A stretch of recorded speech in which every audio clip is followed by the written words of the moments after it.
Olá! Iniciando mais um programa Presença e Harmonia, uma realização da Ordem Rosa Cruz Amorque, grande loja da jurisdição de língua portuguesa. E hoje conversamos com a Soror Odete Júlio da Silva Cardoso, que é estudante Rosa Cruz e martinista, sobre a Senda do Coração, um templo interior. Confira!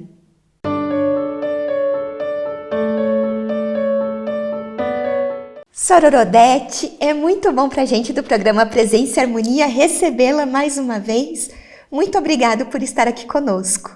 Eu novamente quero agradecer o convite, é sempre uma alegria e uma honra participar mais uma vez do programa Presença e Harmonia, reencontrar a equipe, os fráteres, as sorores e todos que nos acompanham. Gratidão pelo convite. Obrigada, Soror. Bom, a gente vai falar então hoje a respeito justamente da Senda do Coração. Eu gostaria de começar perguntando se a Soror pode nos falar um pouco sobre o conceito da Senda do Coração e do Templo Interior dentro dos estudos místicos e esotéricos. E o que isso significa para os praticantes de misticismo? Esse é um tema maravilhoso e que ressoa profundamente na jornada interior, de autodescoberta, de crescimento espiritual e, mais do que isso, permeia a história da humanidade. A gente vai ver que desde tempos imemoriais, sábios, místicos das mais diversas tradições espirituais falaram da importância de se seguir e de se ouvir a voz do coração.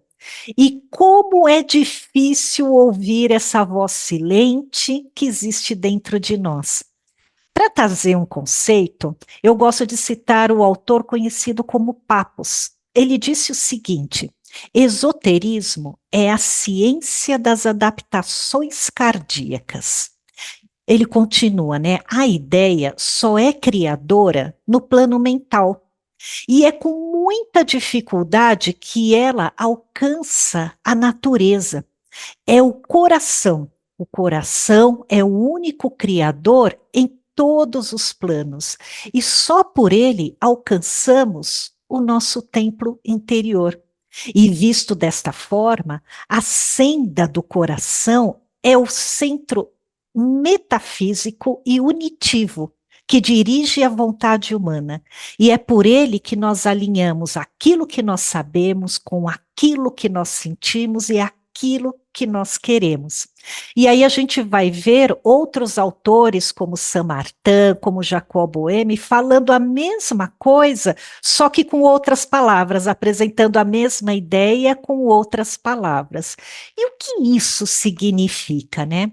Nós, estudantes Rosa Cruzes, praticantes do misticismo, conhecemos muito bem a ação magnética da criação mental. E sabemos que ela só funciona se nós colocarmos presença, aquele sentimento puro que brota do coração.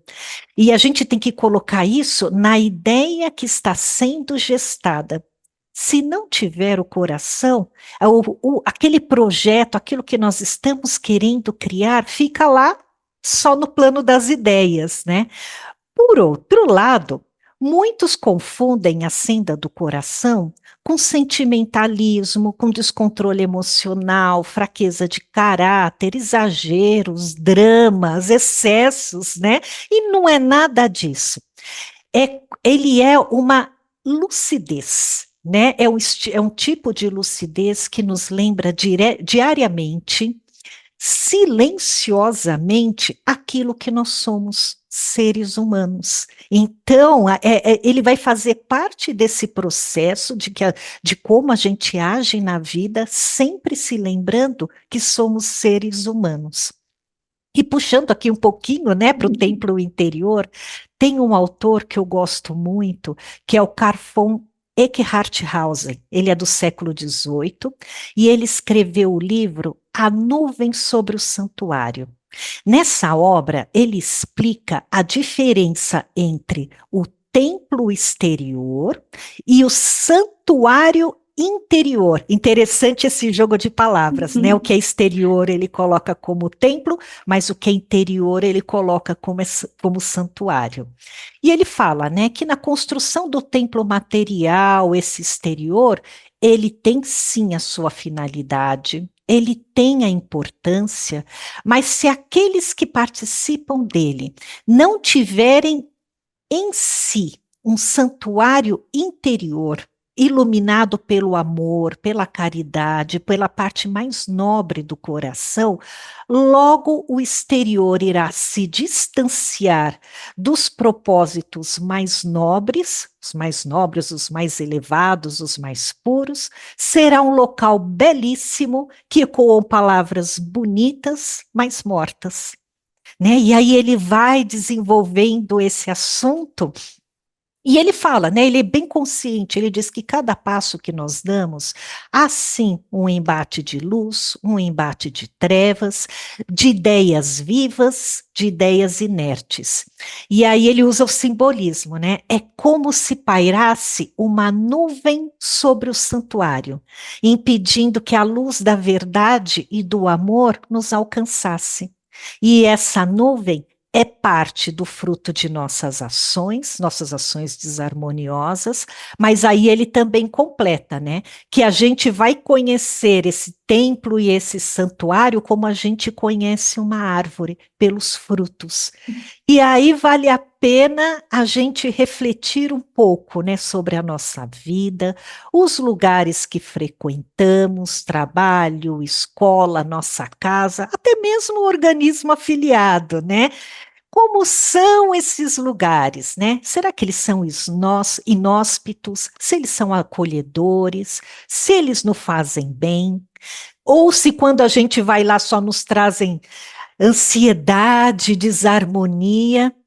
E de nossa parte, né, enquanto estudantes de misticismo, que tipo de árvore que nós somos? Quais frutos estamos produzindo?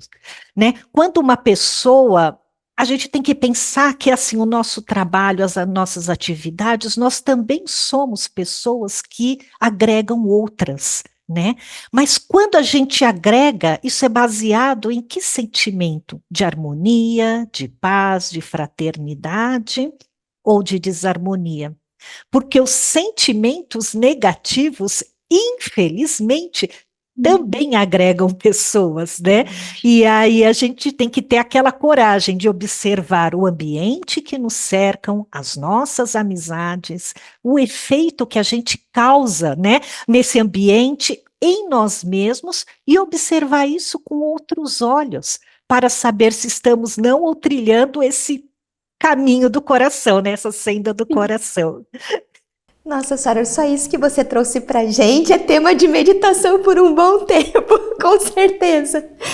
E Sara, talvez seja por isso que a senda do coração é muitas vezes descrita como uma trilha menos percorrida. É verdade. Nossa, certamente, né? Porque percorrer esse caminho ouvindo o coração exige coragem. Assim, o cor de coração e o age de agir, né? Agir com o coração. Porque assim a gente fica com uma certa vulnerabilidade por conta da exposição, a gente se expõe, né? Não deixa de ser uma exposição pessoal, mas também é uma disposição para explorar as partes mais profundas do nosso ser. E aí pode ser que depois dessa análise, né, essa autoanálise, a gente descubra elementos interessantes daquilo que nós estamos produzindo, os nossos frutos. Será que eles são saborosos? Ou será que não são tão bons assim? De repente, eles são ácidos demais ou adstringentes demais, né? E que ao invés de fazer bem, podem estar fazendo mal. E de repente a gente acaba descobrindo que somos nós, a nuvem sobre o santuário. E aí tem um trecho do livro que o Eckhart Tolle diz assim, né? Quem pode afirmar que o sol está em pleno meio-dia se nenhum raio alegra a terra ou nenhum calor vivifica as plantas? Se a sabedoria do coração não melhora os seres humanos que te cercam e o amor não os tornam mais felizes, bem pouca coisa você fez. E aí entra aquele momento que a gente tem que rever a nossa forma de pensar, de agir, de falar, mas, por outro lado, ela é uma ferramenta poderosa para nós compreendermos o mundo que nos cerca. Né? E o caminho que se a gente conseguir trilhar esse caminho, a gente vai chegar na sabedoria, na realização pessoal, sem perder a nossa humanidade. Verdade, Soro. E aí eu acho que tem uma questão importante, né? A intuição. Então, qual que é a importância da gente ouvir a voz da intuição e da nossa verdade interior na senda do coração? Aí a gente sempre fica se perguntando, né? Quem é essa voz que fala ao nosso coração? O que é ouvir essa voz da intuição, né? Tem um artigo muito bonito, publicado recentemente numa das revistas da Ordem, que começa assim, com um mestre chamando o seu aluno a inclinar o ouvido do coração para escutar alguns preceitos. A oração é um diálogo com o Deus do nosso coração, o Deus da nossa compreensão.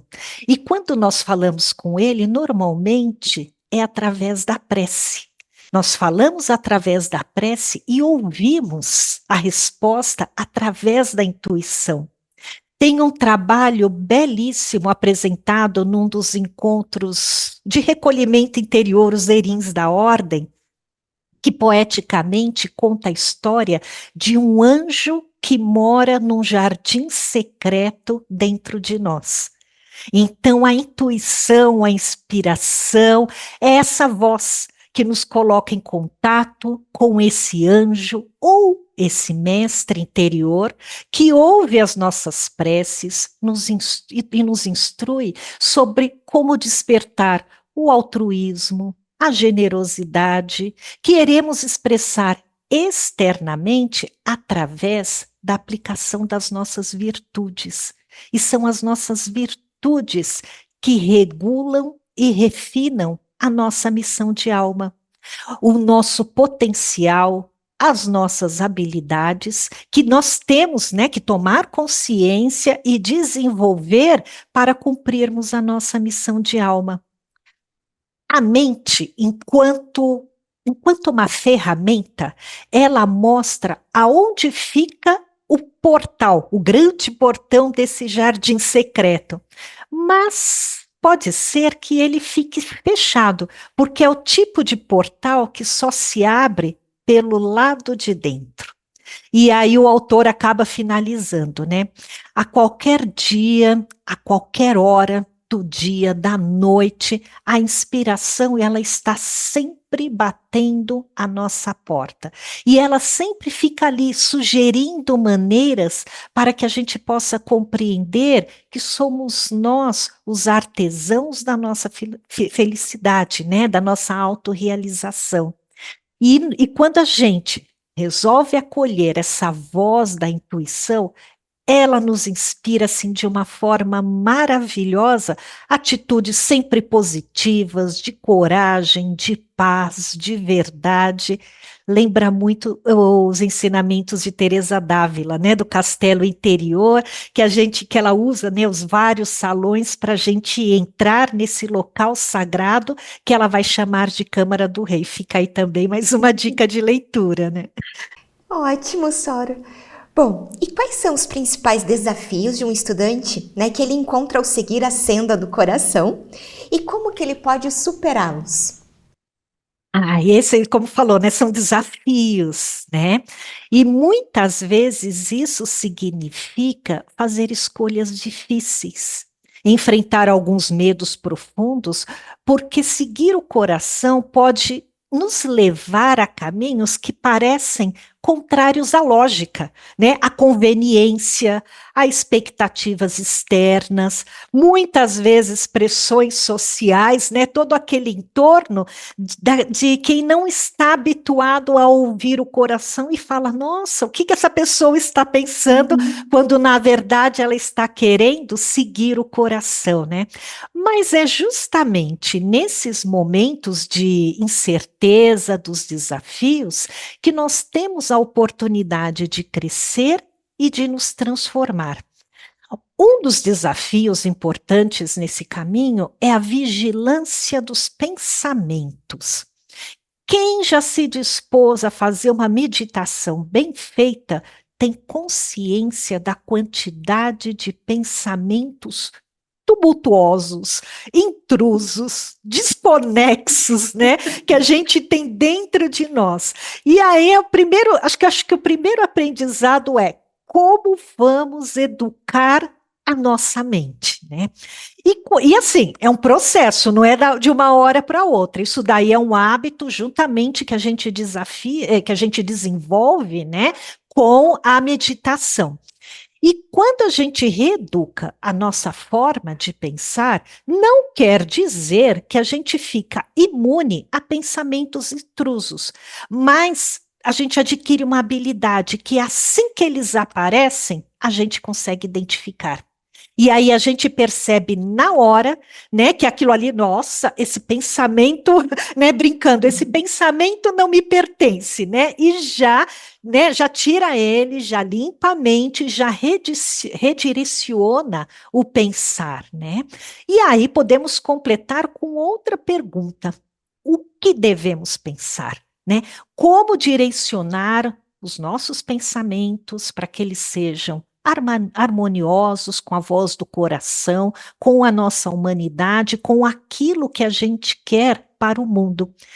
É nesse momento que a gente tem que pedir o auxílio da prece, né? A prece como um bálsamo da nossa alma, daquilo que a gente quer, para que nesse momento a gente também se torne um instrumento que vai proporcionar isso, né? Todas as mudanças têm que começar a partir de nós, né?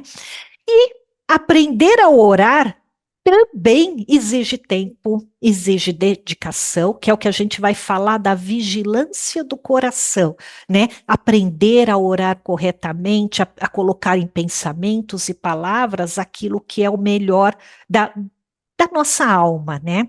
O mestre Eckhart Hausen fala que pela oração nós vamos afinando o nosso sensório. Ele dá esse nome, né, do século XVIII, ele dá o nome de sensório, que ele fala é o órgão interior espiritual, o único suscetível de perceber e transmitir a luz divina. E é aquilo que nos nossos estudos Rosacruzes nós chamamos do centro psíquico cardíaco. São nomes diferentes para a mesma coisa, né? Você vê que a gente acaba rodando e cai sempre nos mesmos conceitos, né? Esse é o grande desafio, né?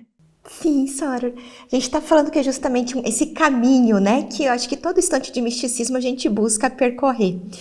E aí, de que maneira a senda do coração, ela promove a autenticidade, nos convidando a despertar para a nossa verdadeira natureza, os nossos valores e o viver com um propósito. Esse é realmente, né? Como que a gente faz isso, né? É interessante a gente observar que várias pessoas, né? O nosso país ainda tem grandes desafios, né? Mas nós também temos muitas pessoas que já atingiram um certo nível de bem-estar material. No entanto, vários autores ainda escrevem e ganham muito com isso, falando, né, que um dos grandes problemas do ser humano moderno é a falta de um sentido, de um propósito maior para a própria vida, para a própria existência. Colocando em outras palavras, né, também usando outros autores, existem vários níveis de percepção da realidade que nos cerca. E um não exclui o outro, né? Nós vivemos todos esses níveis de percepção de realidade ao mesmo tempo. E eles são complementares. Então, tá assim, tudo junto, né? Acontecendo ao mesmo tempo, né? O nível de percepção da realidade mais material ou mais denso são aqueles chamamentos do nosso corpo físico, da matéria, da natureza. Então, são aqueles momentos, né? Tenho fome, tenho sede, tenho sono, estou cansado. Isso é o chamamento da matéria, né? E precisam sim ser supridos. Um segundo nível são aqueles que percebem o mundo exterior através dos nossos cinco sentidos, que nós traduzimos internamente como pensamentos, como sentimentos, como emoções. Em outras palavras, estou alegre, estou triste, gostei, não gostei. E em algumas escolas é chamado do mundo astral, né? Porque envolve todos esses sentimentos, esses pensamentos que acontecem tudo ao mesmo tempo. E quantas vezes nós não tentamos compensar um desconforto emocional com, né, aqueles chamamentos da matéria, com alimentos, com bebidas, entorpecendo os sentidos. Mas existe um outro nível de percepção mais acima que nós podemos chamar de mundo espiritual, um mundo noético. Noético não é de Noé, mas é aquele de nous, né, que a gente conhece bem, né, aquele atributo da grande alma universal. É nesse plano espiritual ou noético que está registrado o nosso real propósito de alma, aquele que vai trazer o sentido para a nossa vida e que vai suprir o vazio existencial, aquele vazio da razão, do olhar externo que não encontrou em si o seu fundamento. Interessante. Se você perguntar a alguém aonde fica esse vazio, dificilmente a pessoa vai falar: ah, meu vazio, sabe, existencial está aqui. Na maioria das vezes, vai falar que fica aqui, perto do coração. É aqui que a gente consegue perceber, né, a falta de sentido, de valores, de visão. É aqui que a gente percebe se a nossa profissão, as nossas amizades, os relacionamentos realmente estão fazendo sentido para nós. E se não faz, é nesse momento que o ser humano se torna um buscador. E sabemos que nesse processo, aí sim o universo colabora. Começa a aparecer livros, revistas, artigos, programas, falando daquilo que o nosso coração anseia, né?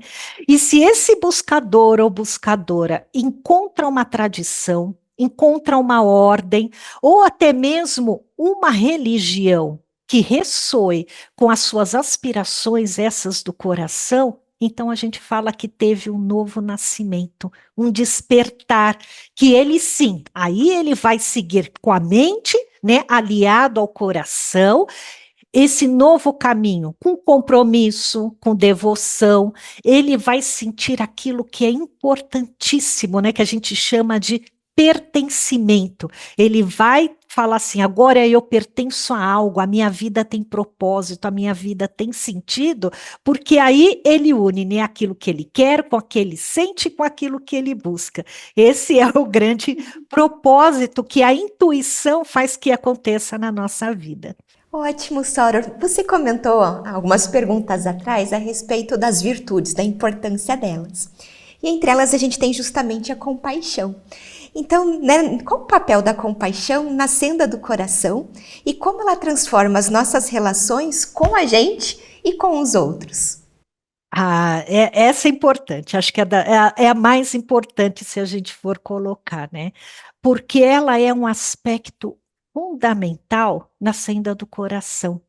E se a gente for seguir a literatura Rosa Cruz, compaixão é a técnica do mestre. Aliás, a gente tem o livro chamado A Técnica do Mestre, que ele fala qual que é a principal técnica?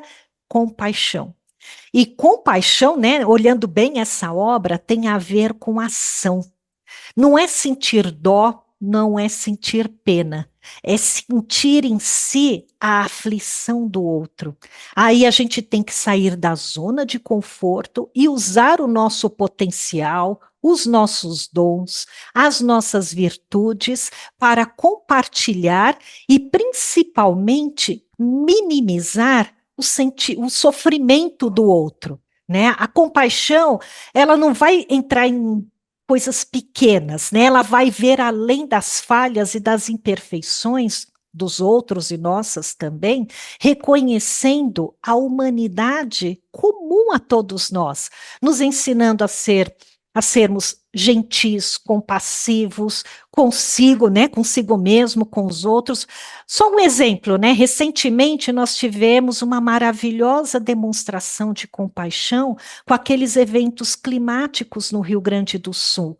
Muitos foram para lá, né? Saíram da zona de conforto e foram para lá. E quem não pôde ir, certamente arranjou um jeito de enviar alguma coisa para ajudar, né? Então, se não estava indo lá, porque não adiantava também ter milhões de pessoas lá, só iriam atrapalhar, mas deu um jeito de fazer chegar aquilo que era necessário. Sem falar nas orações, né? Todas as orações que virou uma corrente de orações no país, e isso foi altamente transformador, não só para nós, como para aquelas pessoas, né? A gente conseguiu fazer uma grande demonstração do poder da compaixão e de como ela é aplicada. Isso foi maravilhoso, né? Sim. E Soror, é possível alcançar um estágio avançado de evolução mística seguindo o coração? Ah, sem dúvida, né? Fora essas demonstrações de compaixão, de virtudes, mas nós temos sim vários exemplos, né? Eu gosto sempre, lógico, de citar Jacob Boehme, né? O príncipe dos filósofos divinos. Ele abriu seu coração, ele alcançou um alto nível de percepção da realidade espiritual, algo que não é comum para nós, né? E a principal virtude dele, né? O trabalho dele, ele conseguiu colocar tudo isso no papel, né? Ele escreveu para a gente, deixando um maravilhoso legado dos seus livros. É difícil, mas está ali registrado, né? Aí cabe a nós fazermos a nossa parte de tentar entrar, né? De com o coração entender as obras dele para poder alcançar esse nível de percepção. Mahatma Gandhi, o pacifista, ele disse, né, que se um único ser humano atingir a plenitude do amor, esse ser humano consegue neutralizar o ódio de milhões. E ele conseguiu libertar o país dele sem guerra, e olha que a gente tem tantos conflitos, uma pessoa conseguiu fazer isso. São Francisco de Assis, que nos lembra que devemos ser um instrumento da paz divina, que primeiro precisamos dar para depois receber, então ensina aí um caminho e toda aquela oração dele dá todo esse caminho. E o apóstolo Paulo, né, que ensinou que se a gente falar a língua dos homens ou a língua dos anjos, quer dizer, sempre usando o mental, mas se a gente não tiver amor, a gente, né, serve para quê, né? Então, esses são os exemplos que, ao mesmo tempo, eles falam e dão, né, dão um pequeno caminho. Se a gente ajudar um pouquinho deles, a gente consegue, né, ver aí e, quem sabe, nos transformarmos, né, nessas almas maravilhosas, né? Verdade, Soror. E para a gente já ir concluindo a nossa conversa, eu gostaria de pedir uma mensagem final para quem está nos assistindo. Ai, então, tem um mestre que já disse que caminho é uma trilha aberta por outros, mas senda é a trilha aberta por nós mesmos. Né? Então, quando a gente fala da senda do coração, quer dizer que a gente não vai. A gente falou aqui de uma série de autores, mas na hora de trilhar a senda, a gente é que tem que abrir o nosso caminho, né? Então, é essa sutileza. Existem tantas técnicas de meditação, né? Inclusive a Ordem Rosa Cruz oferece, mas existem inúmeras, que o importante é que a pessoa escolha uma que mais se afine, né, com a sua personalidade, com o seu estilo de vida e pratique. Às vezes as pessoas falam, tá, eu já pratico, mas eu queria algo um pouco mais avançado.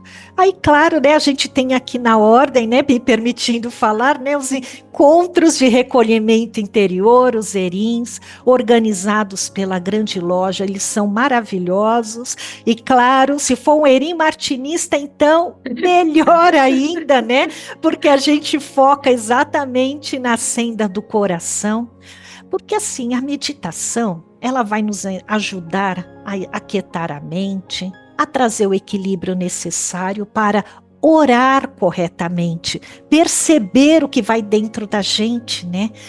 Quando a gente ora, uma chama sagrada acende, né? Começa a nos iluminar. E iluminar o quê? A senda que nós precisamos trilhar, aquele caminho que a gente precisa abrir.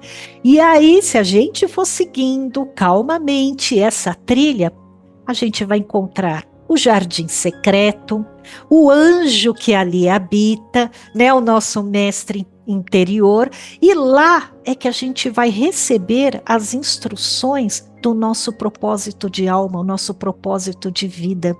E é externamente o que vai acontecer, né? A gente faz esse trabalho interior, mas externamente a gente vai passar a separar algumas coisas, a cultivar relacionamentos mais produtivos, mais profundos, mais significativos, principalmente baseados em empatia, em respeito mútuo.